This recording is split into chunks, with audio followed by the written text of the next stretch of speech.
Старая столовая на окраине приграничной гарнизонной зоны в тот вечер была почти пуста. За мутными окнами медленно темнело, редкие военнослужащие спешили по делам. Внутри стоял запах тушеных овощей и старой металлической посуды. В дальнем углу сидела пожилая женщина, маленькая, хрупкая, в поношенном пальто. Седые волосы выбивались из-под платка, руки дрожали от возраста. Она молча ела простой ужин и смотрела на огни фонарей снаружи. Спокойствие нарушила группа молодых бойцов, шумно вошедших после полигона. 5 энергичных парней бросали подносы на столы, смеялись, вели себя уверенно и раскованно. Старший среди них, крепкий и самоуверенный сержант Данил Чернов, привык доминировать и не терпел возражений. Заметив старушку, он решил развлечься за ее счет. Вся его бравада вылилась в грубость. Он унижал ее, перевернул поднос, облил едой, ожидая испуга. Женщина лишь молча вытерла руки салфеткой и спокойно выдержала его взгляд, не возмущенный, не испуганный, а холодно собранный.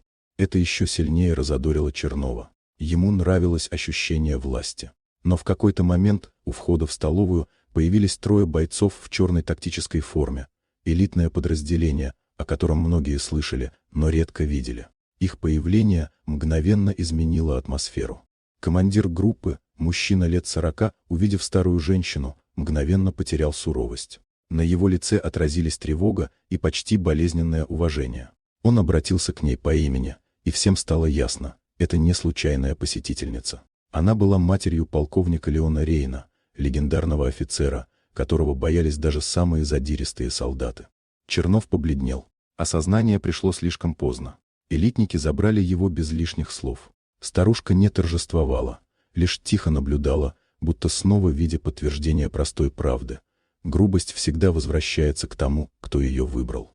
На следующий день, ранним утренним часом, та же пожилая женщина медленно подошла к контрольно-пропускному пункту части.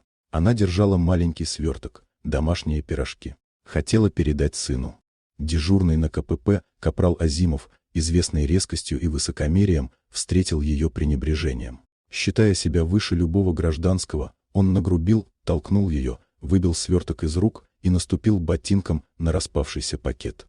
Женщина попыталась объяснить, что договорилась о разрешении на проход, но Азимов был непробиваем, раздражение и чувство власти сделали его беспечным. Он продолжал унижать ее, уверенный, что никто не увидит, никто не вмешается. Но она лишь медленно подняла взгляд, усталый, тихий, абсолютно спокойный, и произнесла фразу, от которой у него похолодело внутри. «Я – мать твоего командира». И в тот же миг за воротами раздались шаги. Вернулась та самая группа спецназа, возглавляемая ее сыном, полковником Рейном. Он увидел происходящее и остановился так резко, словно время замерло. Ни крик, ни шум, только тяжелеющая тишина. Для Азимова стало очевидно, произошедшее было не просто ошибкой, а его личным приговором. Он понял это раньше, чем к нему подошли бойцы. А пожилая женщина, все так же сдержанно, без злобы, сказала только одно. «Я предупреждала».